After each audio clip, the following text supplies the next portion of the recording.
So the IPL 2025 is up and running. RCB beat KKR by 7 wickets, and it turned out to be a lopsided affair in the end. This is Abishek, Saini, and I have with me my colleague Pranay, Rajiv. This is the match point paradox, and we're going to break down what happened in the opening match of this season opener.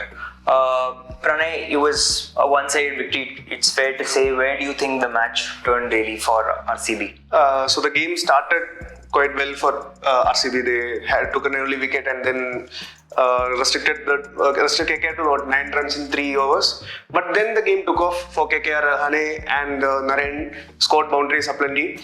And just when it was looking like they will go to 200, RCB spinners led by Krunal Pandya, new signing Krunal Pandya, turned the game in favor of RCB.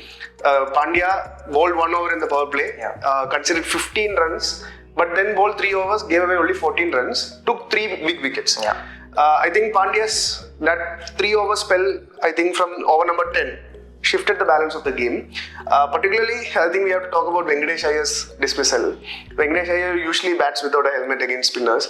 And I think just to disrupt his flow, Pandya bowled a bouncer, very well deceived bouncer, but it went for wide. Yeah, but the keeper knew it. I mean, so it was a planned thing. Jitesh was ready for it. He leapt high and gathered the ball, or stopped the ball from going for a 4. And immediately Venkatesh Iyer was forced to wear a helmet, and then next ball he was bowled. So I think there was clever planning from RCB, and I think that was the game-changing moment. But yeah, just like I wanted to say is, Pandya's spell set up the game, but it was finished off by some clinical hitting by Salt and Kohli. So what do you feel about it? Absolutely. I mean, they scored 80 runs of the power play, which was the second highest score that RCB has managed in the power play. And we know Kohli is sticking to the shift that he's brought into his batting in the initial overs. We saw it last season. He was scoring at a strike rate of 160 odd last year, and he's taken it up a notch higher this time around. His strike rate was 223 to be exact in the power play. He scored 29 runs of the 13 balls. Phil Salt was in another attacking mode as we've seen him play in KKR, and he stuck to the approach. He hit a 50 as well. He got out eventually, but I think by the time the opening partnership was broken, the job had been done. And we saw with KKR that they scored 106 of the first 10 overs, but they were not able to capitalize on that. But with Rajat Patidar coming in at number 4 and then attacking in the same vein as the openers did, that never really allowed the momentum to sort of fizzle out for RCB, beg your pardon. But do you think there's something to ponder over the bowling for KKR, because they had Mitchell Starc and they don't have that lead figure in their bowling attack? Do you think that sort of... Yeah. That seems like an issue because the way RCB started, they targeted Vaibhav Arora. He considered 32 runs in 2 overs. And then even Harshit Rana did manage to sneak in a good over. But even Spencer Johnson, who's the direct replacement for Starc, he couldn't make much of an impact. I think this is going to be a huge issue for KKR, considering that without a good pace attack, you can't go forward in this tournament. And to make it worse for them, Varun Chakravarti had a very, very awful day. Probably one of the worst days in IPL. Salt attacked him straight away. Kohli used a slog sweep, which is a very rare shot Kohli plays against Varun. But I think let's not read too much into that, because every bowler can have an off day. Considering that high he was on coming from Champions Trophy, he's allowed to have an off day.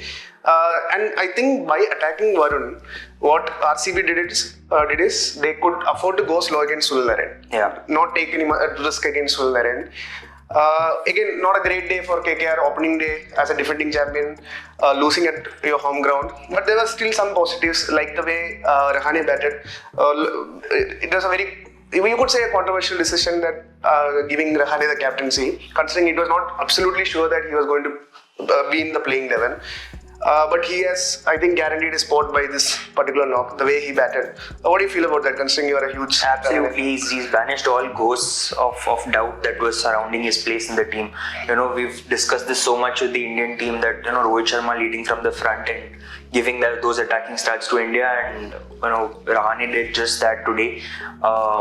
He had a fantastic campaign in SMAT. He scored some 450 odd runs at a strike rate of 170 today. Top scorer. He was the leading run scorer in the tournament, and he showed that today. Continued with the attacking or the aggressive approach higher up the order.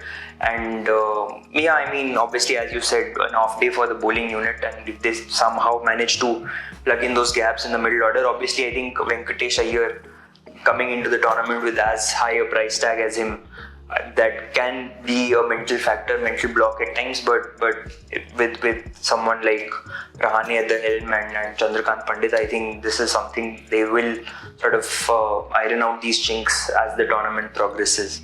As of now, KKR has to worry about its next assignment, which will be on the road. They'll face Rajasthan Royals in Guwahati, and RCB will be visiting Chennai Super Kings at the M.A. Chidambaram Stadium.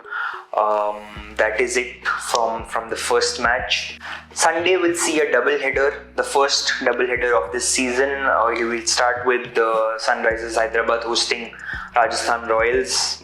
The much awaited opening pair of Travis Head and Abishek Sharma will be in action, and then we move to the rivalry, the El Clasico of the Indian Premier League, as it is called, between CSK and MI, which will be at 7:30. You can stay tuned to Matchpoint Paradox for further updates from the season of the Indian Premier League.